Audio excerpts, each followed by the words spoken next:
Bonjour, nous sommes enseignantes en génie biologique à l'IUT. Nos étudiants utilisent quotidiennement des microscopes en travaux pratiques de microbiologie et de biologie cellulaire. Jusqu'en 2015, nous ne disposions que de microscopes classiques. C'est-à-dire que si un étudiant obtenait une image intéressante, tout le groupe devait défiler sur son microscope pour la voir et le professeur devait répéter X fois l'explication, d'où une perte de temps et d'efficacité. Il était temps d'investir dans un équipement numérique permettant d'acquérir, afficher et partager les images obtenues en laboratoire.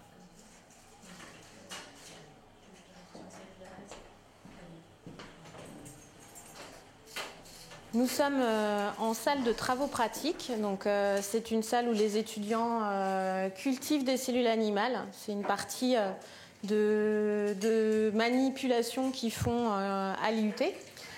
Donc là, on est en TP de deuxième année, option ABB, analyse biologique et biochimique, faite à l'IUT en génie biologique.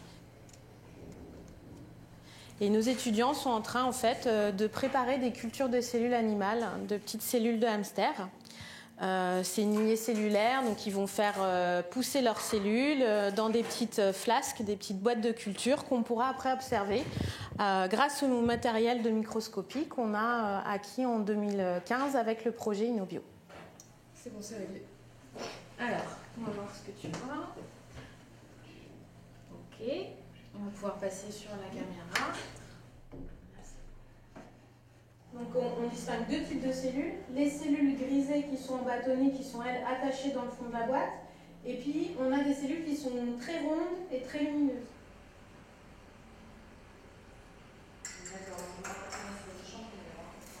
Nous sommes en TP de mycologie avec les sections ABB. Nous allons étudier des champignons microscopiques. Et nous allons donc utiliser le microscope pour pouvoir les reconnaître. Mais en plus, nous allons utiliser donc les outils d'acquisition d'images pour nous aider à finaliser notre diagnostic, notamment faire des mesures et être sûr de notre identification. Alain, j'ai quelque chose qui est pas mal, peut-être qu'on pourrait le montrer à la télé. Oui, bien sûr, on y va. Ah oui, très bien, oui. Très bien, très belle image, on va pouvoir s'en servir. Bon, alors, le champignon là qui est à l'écran, son mycélium, on voit très bien, il est comment? Il est cloisonné ou pas? Cloisonné, donc champignon supérieur. Déborah, le prélèvement vient de La peau d'un chien. la peau d'un chien, donc on a plutôt tendance à penser que ça peut être une teigne. Les équipements financés par le projet InnoBio ont permis d'améliorer les conditions d'apprentissage de nos étudiants, mais vont permettre bien plus.